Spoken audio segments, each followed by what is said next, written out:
Ladies and gentlemen, welcome back to Wild. Today we are talking about the real reason some restaurants lie to delivery drivers. There's a big difference between a system being overwhelmed and a business choosing not to take accountability. And recently I ended up in a dispute with a local restaurant near me, Adam and Joe's Gourmet Eatery, and the interaction really revealed how two different restaurants handled the same situation and how character reveals the difference in how disputes should be handled. So in this video, we are talking about the dispute I had with Adam and Joe's Gourmet Eatery, what they said versus how it actually is, and everything in between. But before we do that, let's go over a quick disclaimer. The content of this video does not contain and is never intended to be legal, business, financial, tax, or health advice of any kind. This video is for entertainment, educational, and informational purposes only. It is advised that you conduct your own research and consult with qualified professionals before applying anything you find online. I also want to be clear that everything that we're going to be going over is very market to market and case by case. What applies to me in my market may not apply to you. So with that said, let's get started. My story. Recently, I have been receiving decent orders while on the back end of deliveries, and one of the orders I received was for Adam and Joe's Gourmet Eatery. This location is very popular and has been experiencing some challenges due to the construction that is taking place in their general parking lot. Although I guess the more appropriate term is now demolition until the target is finished and the memories of the movie theater that was there are officially destroyed, but that's not the point. The point is, I usually try to steer away from this parking lot because it's just tedious to find a spot, and sometimes I have to walk around everything, and sometimes you can get away with just parking in front and hopping in quickly. So against my better judgment, I took the order and took a chance on them being relatively quick. After all, there is 7 minutes until I deliver the order, and it just kind of makes sense that I maximize the total wait time of the order being finished by the time I get there, and I'll just make my way over there. So it took me 7 minutes to complete the order I already had and 8 minutes to get to the location. So far, 15 minutes have passed since I received the order. I entered the establishment, I let them know I'm there, they said it'll be a few minutes, and whenever I hear that, I make sure to run to the bathroom and handle any business I need to handle while I'm there. You know, make sure I maximize the downtime that is forced upon me here. It's just one sandwich, right? How long can it be? I come out and check up on the order again, watching each of them subtly decide who is going to tell him. 50 more minutes have passed since I arrived, and another worker who has already spoke to me previously decided to take a more condescending approach to explaining why it's going to take even longer for them to make a sandwich. Hey, here's how the system works. And he proceeds to try to explain to me how the system works on their end, why it's going to take another 15 minutes, 45 minutes in total, to make one sandwich. As if I wasn't watching everything that was going on, as if I wasn't checking time frames to make sure that I'm not wasting my time, attempting to justify why it takes 45 minutes to make a sandwich. And I call them out on that specifically, saying that I see that the order has been on their screen for a long time and they just repeat themselves. That is why I'm explaining it. As if I didn't already make a series of posts going over the difference between a systematic issue and gross negligence already. So this argument's already moot. So when I pushed one more time to be like, no, there's a big difference between neglecting an order and a systemic issue, they proceeded to tell me to leave.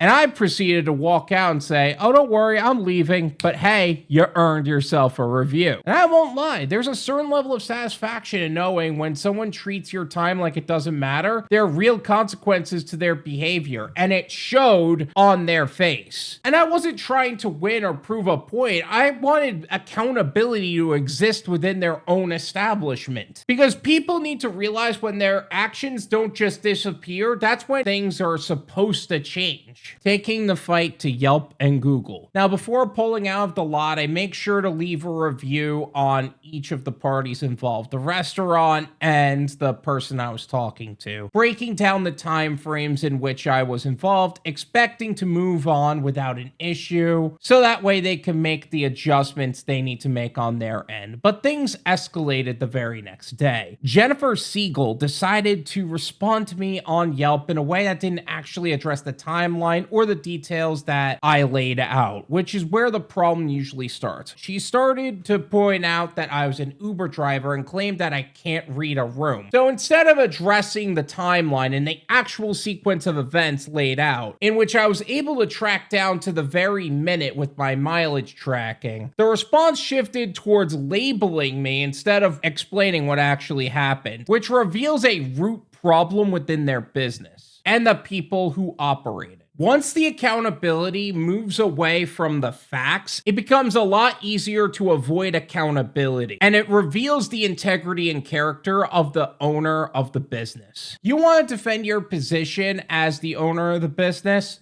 Totally fair, as you should. But when the response becomes a attacking position instead of addressing the facts, that's when it stops being a disagreement and starts becoming a credibility issue. And that's why I always stress this. Having documentation matters more than people think. Because in situations like this, it's not about how you feel, it's about what you can actually prove. I was able to track exactly when I accepted the order, when I arrived, how long I was waiting, down to the minute. And when you have that level of detail, it changes the conversation. You're no longer arguing based on memory, you're arguing with actual data. That's why I personally use MileIQ, not just for mileage tracking and taxes. Yes, that's important, but it gives you a clear timeline of your day that you can actually refer back to when something like this happens. Whether it's for disputes, tracking efficiency, or just protecting your time, having that kind of record in the background is a game changer.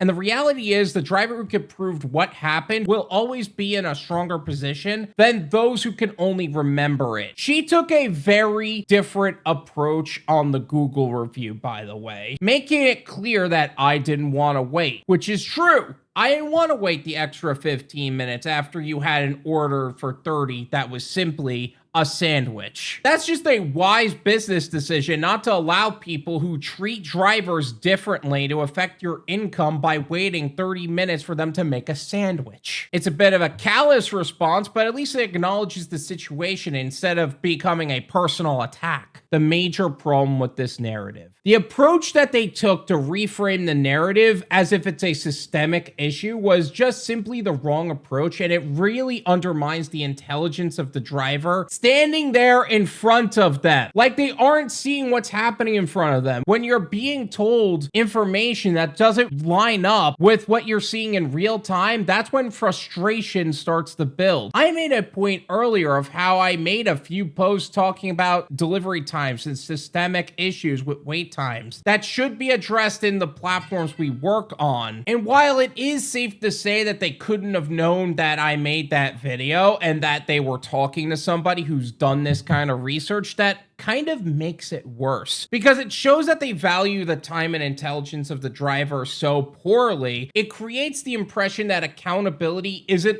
a priority in that moment or ever would be in their minds. So what are drivers going to do? They're going to blacklist locations like this. They're going to make posts about it on Yelp, Google, Reddit, etc. And any gig workers in the area will also know about it. Some may be more emotional than others, but then wonder why it takes them so long to get gig workers over there at some point, or only work with gig workers who are willing to steal their food and then have more problems later. They will end up with customers who get tired of ordering from them at some point and then decide to turn to a different sandwich place altogether, or maybe something different altogether. Because during a time where they're dealing with a lot of construction and parking is questionable, this is a type of volume that is vital to their business. And the reality is, treating drivers this way isn't just frustrating, it's bad business strategy long term. Reframing and lying to drivers. Now, you might argue that many restaurants do this all the time, and You're right. McDonald's pulled this with me the other day. And when I arrived, they claimed that they had an order before mine and it took a while. And I was well aware of how many people were there, how long it was taking each of them. And even the guy standing next to him, as he was trying to explain it to me, was like, nah, that's not how it went down.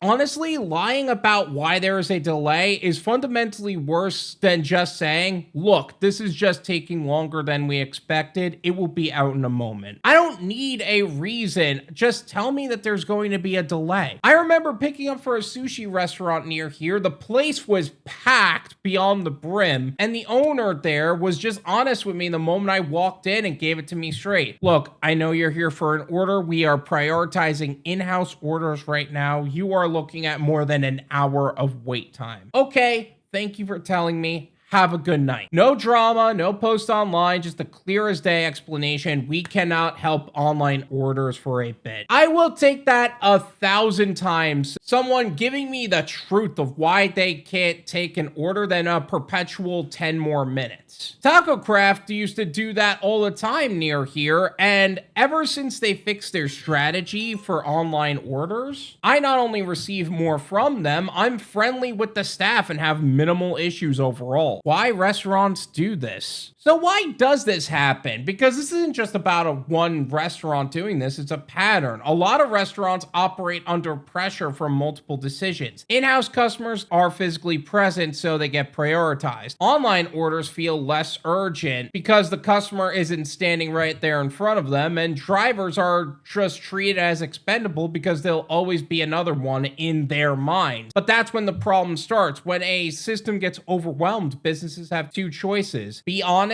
and reset expectations, or deflect, delay, and hope nobody pushes back. And too many choose the second option. Not because they're malicious, but it's easier in the moment. The problem is drivers aren't blind. We see the order flow, we track time. We know something isn't lining up when you give us that explanation after 30 minutes of waiting. When businesses choose to explain instead of acknowledge, that's when it stops being a delay and starts becoming a trust issue. And over time, that hurts the restaurant more than they think it does. The missed opportunity for restaurants. You know what most drivers tend to get asked a lot more than they should? What are some of the good eating spots near here? I always found this conversation to be weird because drivers don't eat at the places they pick up from. But I see how people would follow up with places that they end up at all the time, especially as gig workers, which means that there's also an opportunity to get some free word of mouth referrals. Do you think I'm going to refer customers to restaurants that treat me like garbage, or do you think I'm going to refer customers to restaurants that treat me like a person? Because it happens more often than you think. I've been asked this from my family, from my friends, from my clients, from customers I work with, cops, lawyers, people that I just end up in conversations with randomly. The list goes on. It really shows how people will choose to remember how they treat you more than what you sell, using review boards and content as a tool. Now, some people might say using content or review boards is not a reasonable response to this. And while you are free to do what you want, I am a firm believer that if you're afraid of something being spoken about, or if you don't want something to be made public, then you are doing something wrong. That said, I do believe in having some rules and boundaries in place so you don't take it too far or tip into illegal areas.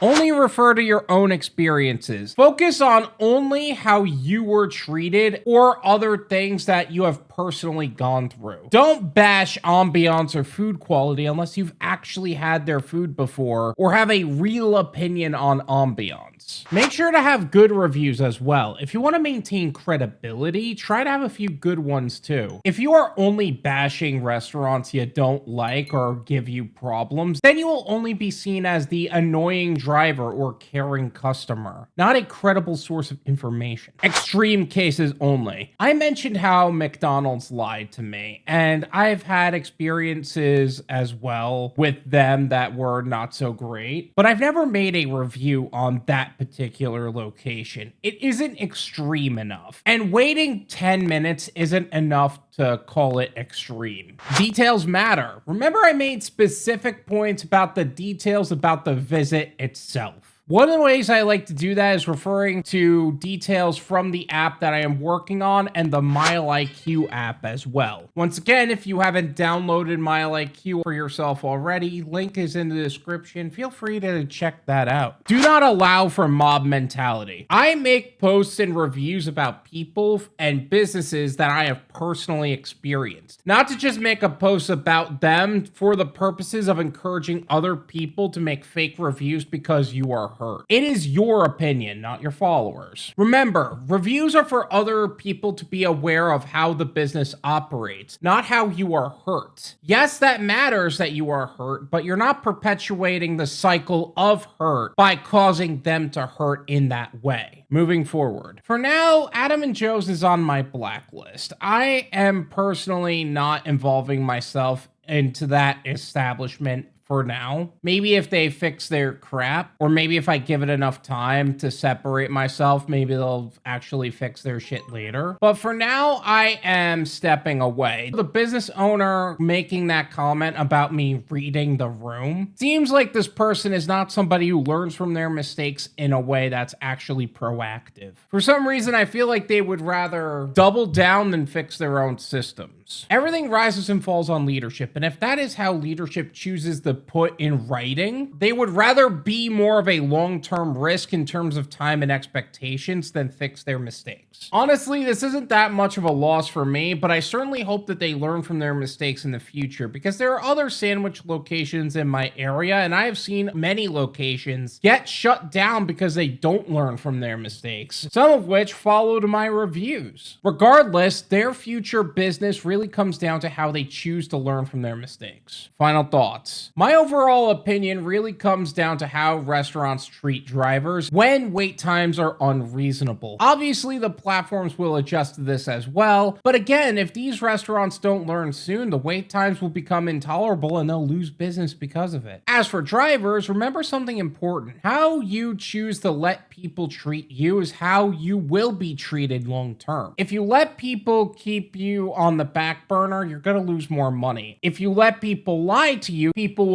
keep lying to you. Don't expect everybody to treat you like gold, but be ready to cut them off quickly. No one is going to look out for you better than you are. At the end of the day, it goes back to the same idea. There's a difference between a system being overwhelmed and a business choosing not to take accountability. And people will always remember which side you fall on. Guys, thank you so much for watching. I really appreciate it. Make sure to hit the like button, subscribe. Check out my website, drivenwild.com, if you'd like to learn more about some of the services and gig platforms we have talked about in the past and are offering to gig workers today. Once again, thank you guys so much for watching, and until next time.